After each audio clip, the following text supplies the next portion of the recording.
नमस्कार साथियों, एक बार फिर से स्वागत है आप सभी लोगों का हिंदी के क्लास में। कैसे हैं आप सभी लोग? मुझे उम्मीद है आप लोग अच्छे होंगे और पढ़ाई अच्छे से कर रहे होंगे।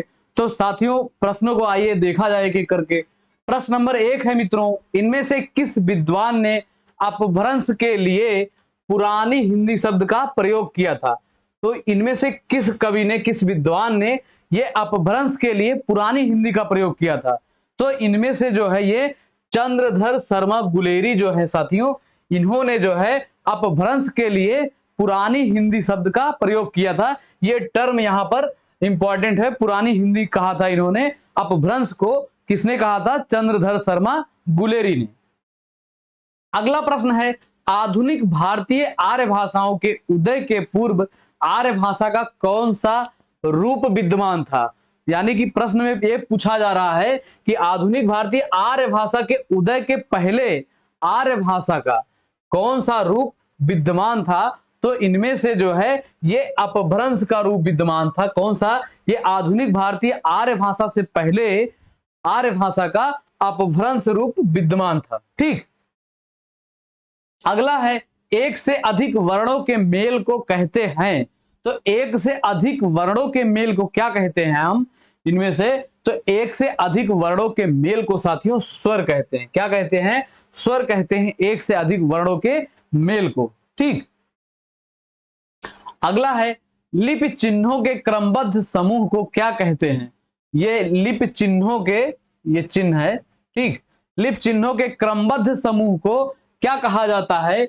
तो लिपि चिन्हों के क्रमबद्ध समूह को, ये यहां पर आवश्यक है कि ये इसका समूह कैसा होना चाहिए? क्रमबद्ध होना चाहिए। ठीक। तो क्या कहते हैं लिपि चिन्हों के क्रमबद्ध समूह को? वर्णमाला कहा जाता है। ठीक। तो वर्णमाला की एक छोटी सी परिभाषा और आप जान सकते हैं, क्या है? ये लिपि चिन्हों का क्रमबद्ध समूह होता है। वर्णमाला लिपि चिन्हों का क्रमबद्ध समूह होता है। अगला प्रश्न है, पशु चर रहे हैं, इस वाक्य में पशु कौन सी संज्ञा है?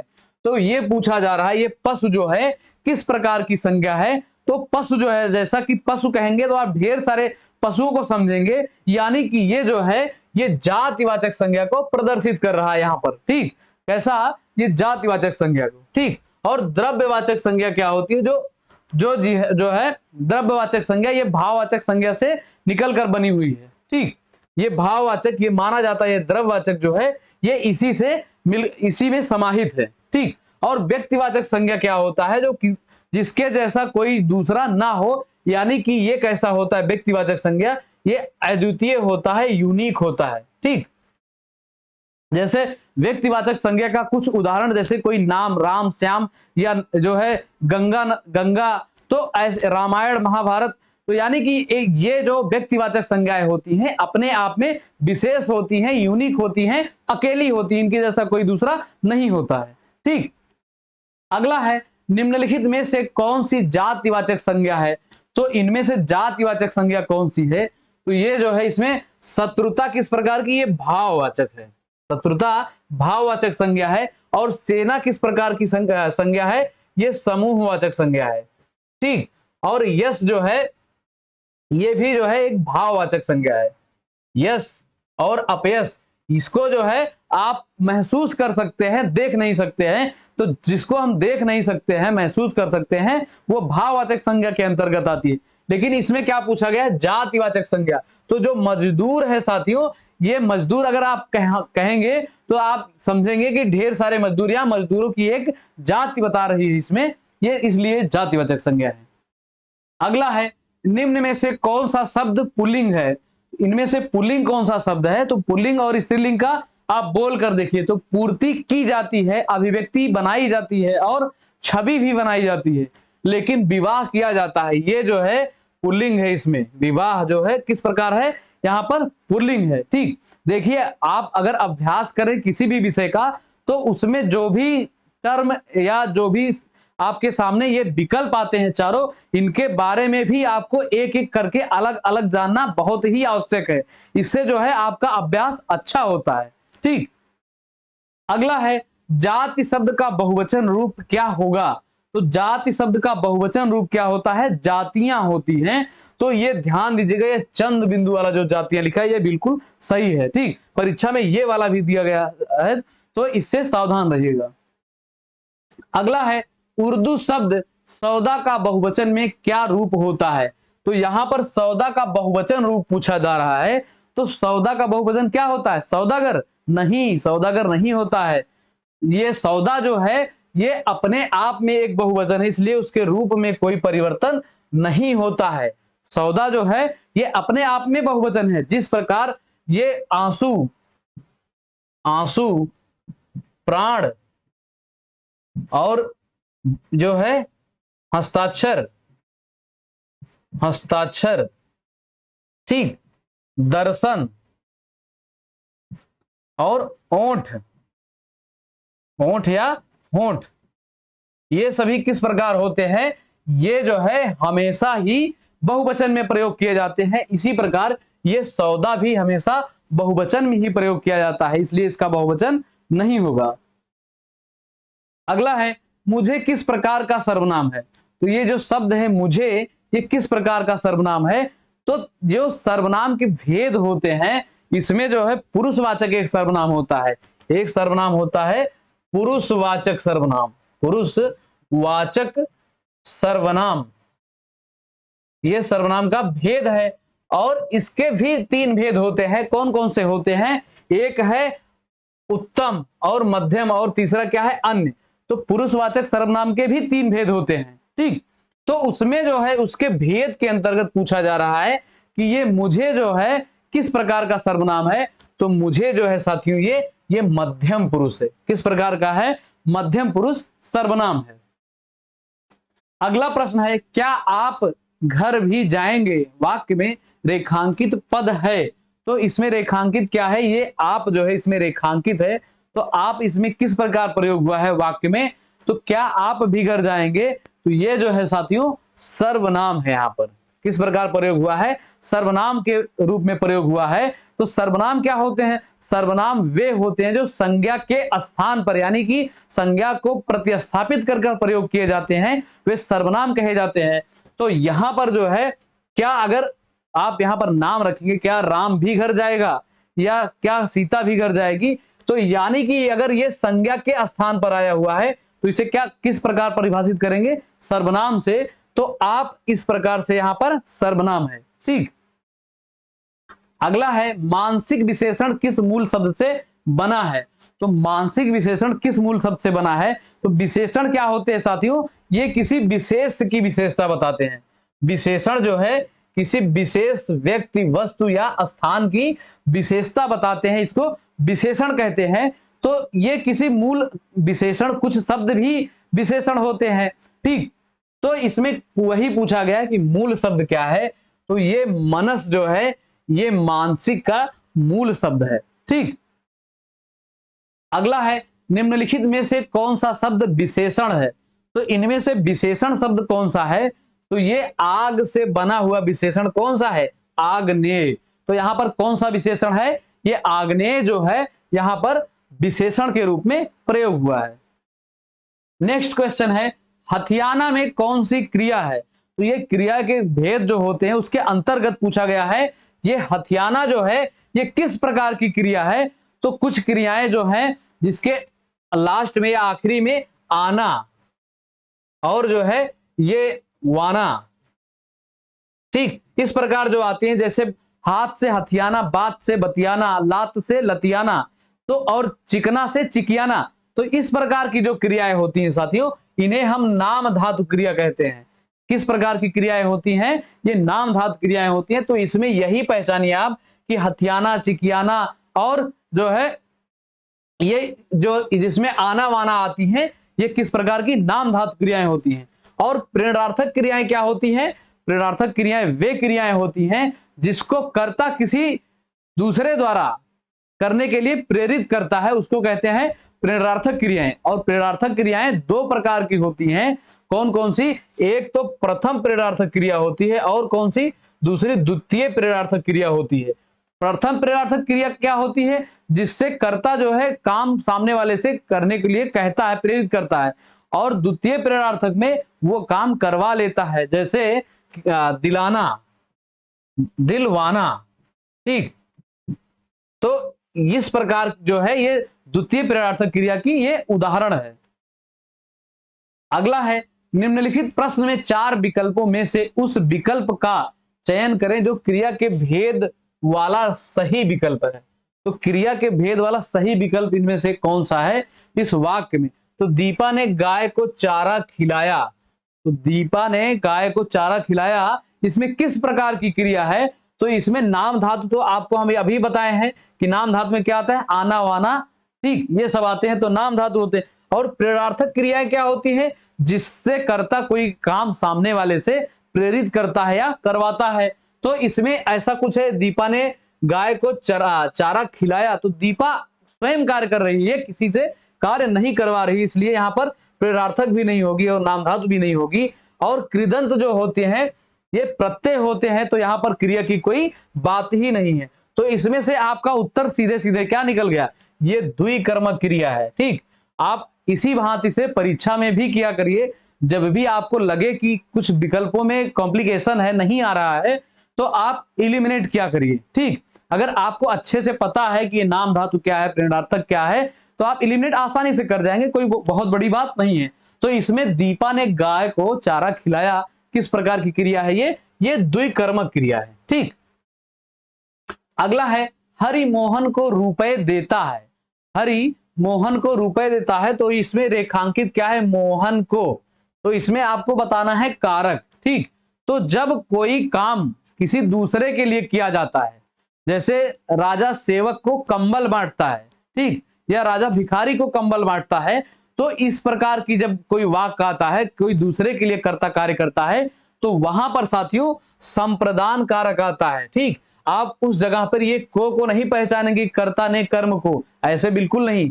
ये जो है पहचानने का एक मोटी मोटा तरीका होता है, लेकिन वाक्य जो है वाक्य के अर्थ में आप जाएंगे तो आप जो है इस कारक या परसर को भली भांति जान पाएंगे। ठीक, अगला है, अन्य पुरुष एक वचन सर्वनाम या संप्रदान कारक बहुवचन रूप होगा। तो इसमें क्या क्या पूछा है? अन्य पुरुष और एक वचन और सर्वनाम संप्रदान का कारक कौन सा है? तो इनमें से कौन सा है? ये उन्हें जो है साथियों, इसमें से एक वचन भी है, अन्य पुरुष में भी है, और सर्वनाम का संप्रदान कारक है। ठीक, तो डी इसमें सही हो जाएगा। अगला प्रश्न है, यदि बारिश होती तो सूखा ना पड़ता। इस वाक्य में काल का क्या पूछा गया? इसमें काल पूछा गया। इस वाक्य में काल का कौन सा रूप है? तो यदि बारिश होती तो सूखा ना पड़ता। तो इसमें जो तो शब्द है इसी को आप पकड़िए। तो का मतलब अगर बारिश होती तो सूखा ना पड़ता, यानी कि किसी कारणवश जो है ये काम, यहां पर क्या आ रहा है? कारण आ रहा है कोई, कि बारिश होती तो जहां पर कारण आता है वहां पर क्या होता है? ये हेतु हेतुमद भविष्य काल। वैसे जो वाक्य जिस काल में रहेगा वही काल होगा, लेकिन यहां पर क्या है? सूखा ना पड़ता, ये भविष्य की बात है। तो जो है यहां पर हेतु हेतुमद भविष्य काल होगा, और इस हेतु का मतलब ही होता है कारण। इस हेतु का अर्थ ही होता है कारण। ठीक, तो इसीलिए जब किसी कारण से कोई कार्य ना संपन्न हो या किसी कारणवश कोई कार्य घटित हो जाए, तो वहां पर किस प्रकार का काल होता है? ये हेतु हेतु मत लग जाता उसके आगे। ठीक, अगला है हो सकता है वह आया हो सकता है वह आया हो। तो इसमें क्या है? संभावना व्यक्त की जा रही है, और आया हो यानी कि ये वर्तमान काल की बात हो रही है। तो यहां पर कौन सा है? संभाव्य वर्तमान काल की, हो सकता है वह आया ही हो। अगला है, किस वाच्य में क्रियाएं सदैव एक वचन पुल्लिंग तथा अन्य पुरुष में होती हैं?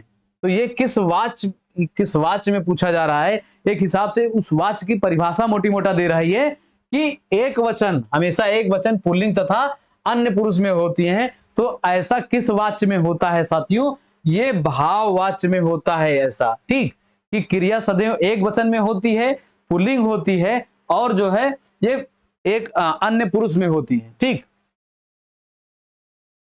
नेक्स्ट क्वेश्चन है भाववाच्य छांटिए। तो इसमें से भाववाच्य आपको छांटना है। तो भाववाच्य क्या होते हैं? वाच्य तीन प्रकार के होते हैं, कर्ता, कर्म और भाववाच्य। ठीक, तो वाच्य जो भी वाच्य रहेगा उसमें उसकी प्रधानता होती है, इसलिए वो वाच्य को पहचानते हैं हम लोग। तो इसमें भाववाच्य, इसमें भाव की प्रधानता किसमें है?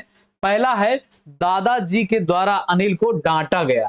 ठीक, दूसरा है तोते से उड़ा नहीं गया, अशोक ने आइसक्रीम खाई, चोर पकड़ा गया। तो इसमें भाव कहां से आ रहा है? भाव किसमें आ रहा है? तोते से उड़ा नहीं गया, यानी कि इसमें उड़ने का भाव आ रहा है। और थोड़ी सी पहचान ये है भाववाच्य की कि इसमें नहीं ज्यादा बार आता है या मैक्सिमम बार नहीं ही आता है। ठीक, और सबसे बड़ी भाववाच्य की पहचान ये है कि भाववाच्य जो है साथियों, ये हमेशा आकर्मक क्रिया में होता है। ये जो है इसकी खास पहचान है कि भाववाच्य हमेशा आकर्मक क्रिया में होती है। तो अकर्मक और सकर्मक की पहचान आपको हमने बहुतों बार भली भांति बताया है कि अकर्मक और सकर्मक कैसे पहचानेंगे। उसमें किसी वाक्य में आप प्रश्न पूछेंगे, अगर उत्तर मिल गया तो जो है वहां पर सकर्मक होता है, अगर उत्तर नहीं मिलता है तो वहां पर किस प्रकार का वाक्य होता है? ये सकर्मक, किस प्रकार की क्रिया होती है? सकर्मक क्रिया होती है। तो आप भाववाच्य पहचानने का तरीका क्या है? अकर्मक क्रिया उसमें होती है ही होती, हमेशा ही होती है। ठीक, अगला है परिमाणवाचक क्रिया विशेषण अव्यय है। तो परिमाणवाचक क्रिया विशेषण अव्यय इसमें कौन सा है? तो अव्यय क्या होते हैं साथियों? ये अविकारी होते हैं, अविकारी। इनमें लिंग वचन कारक के अनुसार कोई परिवर्तन नहीं होता है। किसमें? अव्यय में। ठीक, और इसमें परिमाणवाचक पूछा है, तो परिमाणवाचक इसमें कौन सा है? ये इतना जो है, इतना यानी कि इतना, इतना तो कम के लिए भी बोला जा सकता है, या इतना ज्यादा सा। तो ये कैसा है? ये परिमाणवाचक है। ठीक, परिमाणवाचक। अगला है उसने कटोरा भर दूध पिया। वाक्य में अव्यय शब्द कौन सा है? तो कौन कौन कटोरा भर के दूध पीता है भाई? कमेंट करिएगा। ठीक, तो कटोरा भर दूध पिया, इसमें क्या पूछा गया है? वाक्य में अव्यय शब्द कौन सा है? यानी कि अव्यय का मतलब क्या? अविकारी शब्द आपसे पूछा जा रहा है कि किसमें कोई परिवर्तन नहीं होने वाला है। तो इसमें जो है ये भर जो है साथियों, ये कैसा है? ये जो है अव्यय है। इसमें किस प्रकार का शब्द ये है? उसने कटोरा भर दूध पिया, ये अव्यय है। और ये भर जो है ये निपात भी है, के साथ साथ ये भी आप याद रखेंगे, ये निपात भी है। ठीक, निपात क्या होते हैं? जब किसी वाक्य में कोई निश्चितता का बोध आ जाए कि जैसे मैं तो उसका नाम भर ही जानता हूं, इसके आगे कुछ नहीं जानता हूं। ठीक, तो ये निपात होता किसी बात को कंफर्म करने के लिए, क्लियर करने के लिए, या उसकी स्पष्टता के लिए निपात का प्रयोग किया जाता है। ठीक, अगला है तत्सम और उसके तद्भव रूप की दृष्टि से नीचे दिए गए कौन सा विकल्प गलत है? तो ये जो है कौन सा इनमें तत्सम और तद्भव की दृष्टि से गलत है? तो इसमें उद्घाटन का तद्भव क्या होता है? उघाड़ना। ठीक, और उद्गलन का क्या होता है? उगलना। आदित्यवार का तद्भव होता है इतवार। तो ये जो है थोड़ा सा महत्वपूर्ण है, इसको देखिएगा, आदित्यवार और इतवार। इसमें जो है आप गलत कर सकते हैं या भूल सकते हैं, ये थोड़ा इंपॉर्टेंट है। और इसमें जो अदरक दिया गया है तो इसका तद्भव होता है साथियों, अदरक होता है, अदरक। ठीक, वही जो अदरक वाली चाय पीते हैं आप, ये है अदरक। और ये गीला जो है, गीला तद्भव है, तो इसका तत्सम क्या होता है? आर्द्र होता है, आर्द्र। ये जो है आर्द्र, इसका क्या होता है? गीले का तत्सम होता है, ये तत्सम है। ठीक, आर्द्र का मतलब आर्द्र भूमि तो आप जानते हैं ना, तो गीले भूमि से है ये आर्द्र। ठीक, अगला है निम्नलिखित में कौन सा तत्सम शब्द नहीं है? तो इसमें तत्सम शब्द कौन सा नहीं है? तो तत्सम शब्द से आप क्या समझते हैं? संस्कृत वाले शब्द जो संस्कृत से सीधे के सीधे लिए जाते हैं। ठीक, तो इसमें विसर्जन, रज्जु और दातव्य, ये तीनों संस्कृत वाले शब्द यानी कि तत्सम है। लेकिन ये प्यासा जो है ये कैसा है? ये तद्भव है, तद्भव। ठीक, और इसका तत्सम क्या होगा? इसका तत्सम होता है पिपासा, पिपासा। ठीक, प्यासा का तत्सम क्या होता है? पिपासा होता है। नेक्स्ट क्वेश्चन है मित्रों, आनंद का पर्यायवाची निम्नलिखित में से कौन सा है? तो आनंद का पर्यायवाची इनमें से कौन सा है? तो ये तुरंग जो है ये तो घोड़ा का होता है, तुरंग घोड़ा का पर्यायवाची, तो घोड़ा है। और क्या, अश्व, अश्व, घोटक, घोटक, ठीक। और ये राज, राज जो है साथियों, ये जो है किसका पर्यायवाची होता है, ये कुबेर का पर्यायवाची होता है, कुबेर, धन वाले महाराज, ठीक। और हिमांशु जो है ये चंद्रमा का पर्यायवाची होता है, चंद्रमा, ठीक। तो इसमें आनंद का पर्यायवाची क्या इसमें इलिमिनेट हो गया, ये प्रमोद जो है ये आनंद का पर्यायवाची शब्द होता है। अगला है, निम्नलिखित में से कौन सा शब्द आंख का पर्यायवाची नहीं है। तो आंख का पर्यायवाची तो बहुत बार पूछा जाता है और आपको लगभग याद भी रहता है, लेकिन इसमें नहीं करके दिया है, आप इसमें एलिमिनेट करिए कौन सा नहीं है। तो आंख का अक्षी भी होता है और दृग भी होता है, ठीक, और नयन भी होता है, ठीक। लेकिन ये दृग से थोड़ा सा इसमें बदलाव करके दिया गया है, दृगंबु। तो ये दृगंबु जो है साथियों, ये आंख का पर्यायवाची नहीं होता है। अगर ये आंख का पर्यायवाची नहीं होता है तो होता किसका है, तो ये आंसू का पर्यायवाची होता है, आंसू या अश्रु, ये आंसू या अश्रु का पर्यायवाची है दृगंबु। तो आप इसको याद कैसे रखेंगे, मान लीजिए आंसू का पर्यायवाची पूछ ही लिया जाए तो इस दृगंबु को कैसे याद करेंगे, तो जैसे ये है दृग, ठीक, तो दृग क्या है, ये आंख की पर्यायवाची है, और इसमें से अलग करेंगे हम अंब को, अंब, इस अंब को अलग करेंगे तो अंब का मतलब क्या होता है मित्रों, जल होता है। तो इससे आपको याद हो गया दृगंबु का मतलब क्या है, ये आंसू का पर्यायवाची शब्द है, ठीक। तो इसमें यही सही भी हो जाएगा, बाकी सब ये आंख के पर्यायवाची शब्द हैं। अगला प्रश्न है, औनत का विलोम है। तो औनत का विलोम, औनत का अर्थ क्या होता है, देखिए हम आपको बार बार बताते हैं कि अगर आपको अर्थ पता है तो विलोम, पर्यायवाची, विलोम, तो समानार्थी और अनेकार्थी, ये सभी थोड़ा आपको आसानी होगी बताने में। और कभी भी हिंदी जैसे सब्जेक्ट में आप कभी भी रटने का प्रयास बिल्कुल नहीं किया करिए, इसमें समझा करिए चीजों को बस। जैसे तत्सम तद्भव में है, बहुत सारे लोग उसको रटते हैं कि इसका ये होता है, इसका ये होता है, ठीक। लेकिन आप थोड़ा सा दिमाग में अगर रखेंगे कि तत्सम संस्कृत वाले हैं तो लगभग लगभग आपको 99% पकड़ में आ जाता है कि ये तत्सम है, ठीक। और इसमें जो औनत है, तो औनत का विलोम, औनत का मतलब क्या होता है, नीचे होता है, नीचे, ठीक। और इसका एक समानार्थी भी होता है नत, औनत का समानार्थी क्या होता है, नत होता है।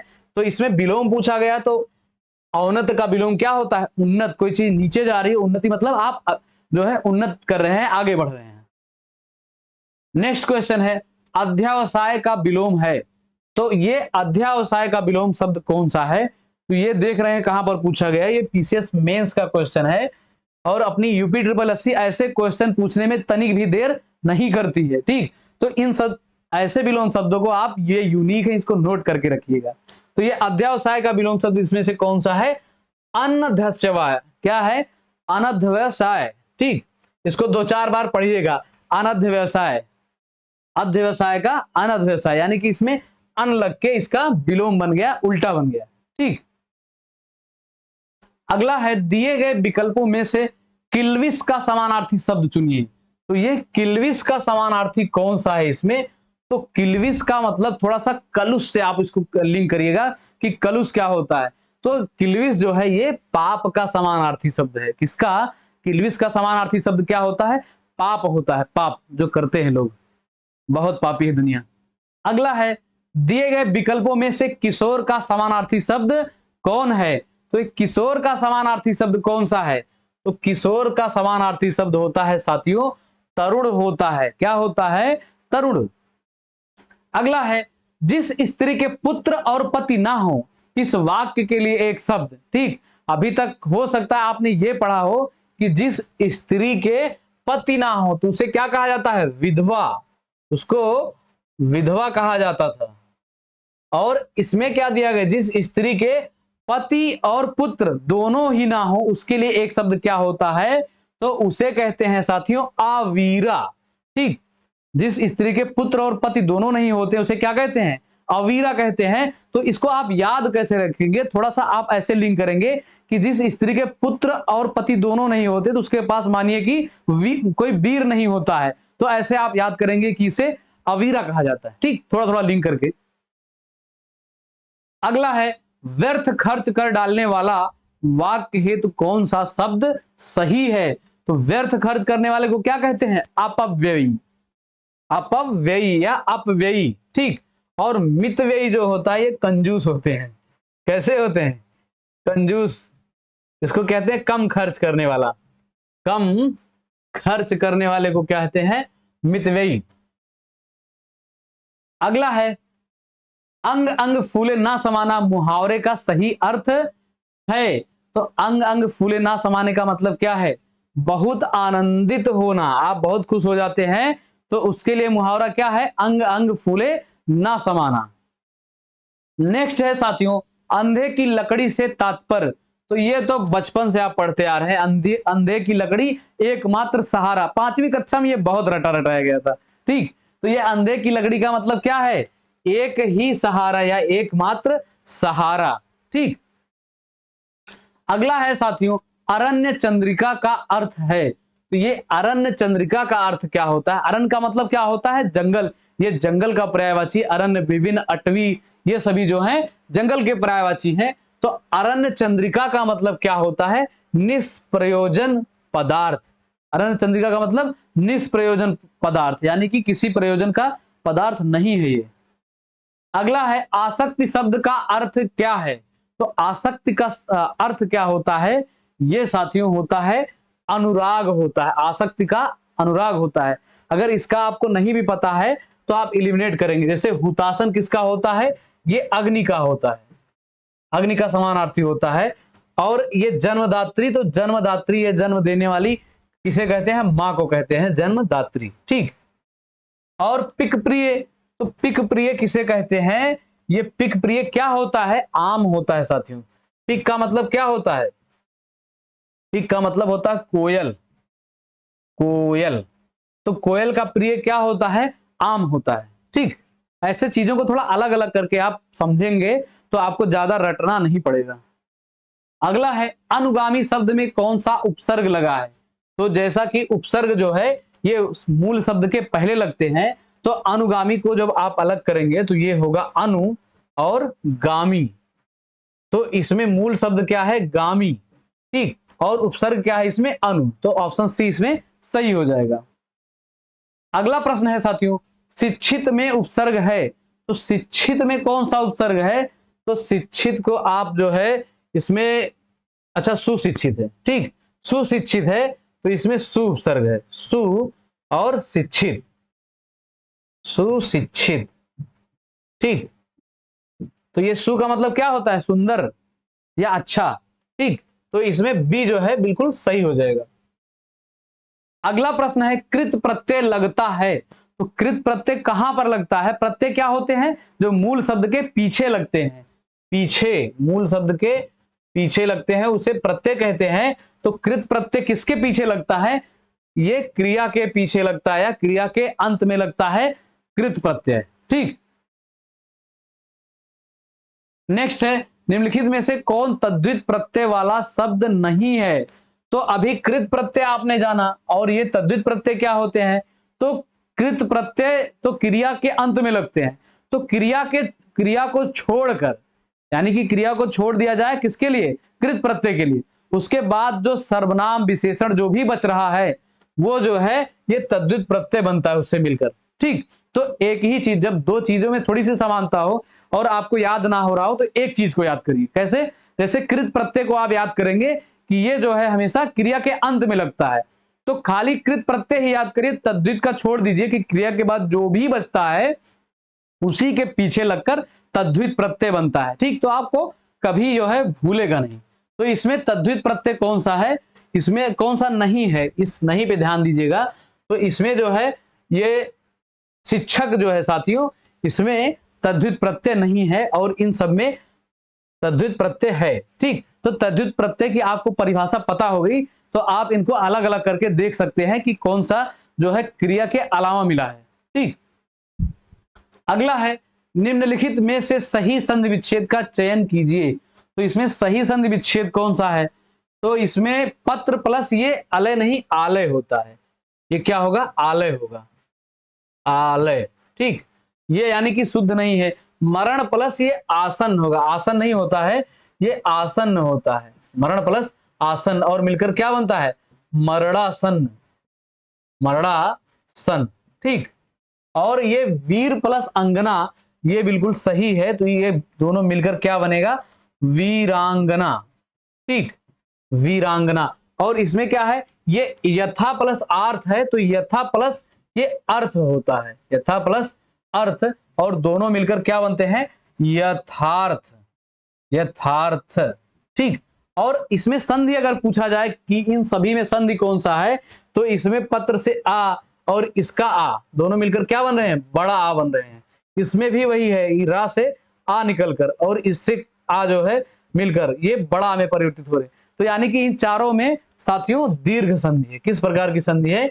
इसमें दीर्घ संधि है। तो इन चारों को आप सही से देखिएगा, इसका संधि विच्छेद भी आपको पता हो गया और इसमें कौन सी संधि है वो भी पता हो गई। अगला है सावधान का सही संधि विच्छेद है। तो सावधान का सही संधि विच्छेद कौन सा है? तो इसमें साव प्लस धान, साव प्लस वधान, सा प्लस आवधान, सा प्लस अवधान। तो ये बिल्कुल डी वाला सही है, सा प्लस अवधान, ये मिलकर दोनों सावधान बनेगा। और इसमें भी किस प्रकार की संधि है? ये दीर्घ संधि है, दीर्घ संधि इसमें भी है। कैसे?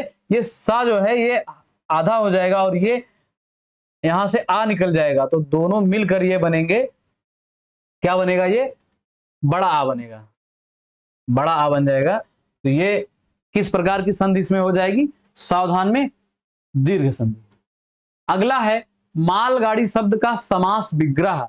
तो ये देखिए तत्पुरुष समास के जितने भी हैं, जैसे मालगाड़ी, बैलगाड़ी, घोड़ा गाड़ी, रसोई घर, तो ये सब जो है थोड़ा सा परेशान करते हैं। कब? जब ऑप्शन में आपको कर्मधारय दे देता है या बहुब्रीहि दे देता है। तो इसमें ये तत्पुरुष वाले जितने भी हैं इनको आपको अलग करना बहुत ही जरूरी है, अलग करके जानना। ठीक, तो ये मालगाड़ी का समास विग्रह क्या होगा? माल के लिए गाड़ी। ठीक, और ये के लिए जो आया है इसी से आप पहचानेंगे कि इसमें क्या है? तत्पुरुष समास है। ठीक, अगला है मृग नयन में समास। तो मृग नयन में कौन सा समास होगा? तो इसको जब अलग करेंगे ये होगा मृग के समान नयन, मृग के समान नयन। इसका समास विग्रह क्या होगा? मृग के समान नयन, यानी कि नेत्र। ठीक, मृग के समान नयन। तो जिसमें जो है के समान या विशेषण विशेष और विशेषण विशेष और तुलना की भाव जिसमें आता है, तो वो समास आपका होता है कर्मधारय समास। तो कर्मधारय समास की पहचान क्या है? इसमें विशेषण विशेष आता है और तुलना की बात आती है। ठीक, तो जो है इससे आप पहचानेंगे कि ये कर्मधारय समास है। तो मृग नयन में साथियों किस प्रकार का समास है? कर्मधारय समास। अगला है निम्न में कौन सा वाक्य सरल वाक्य नहीं है?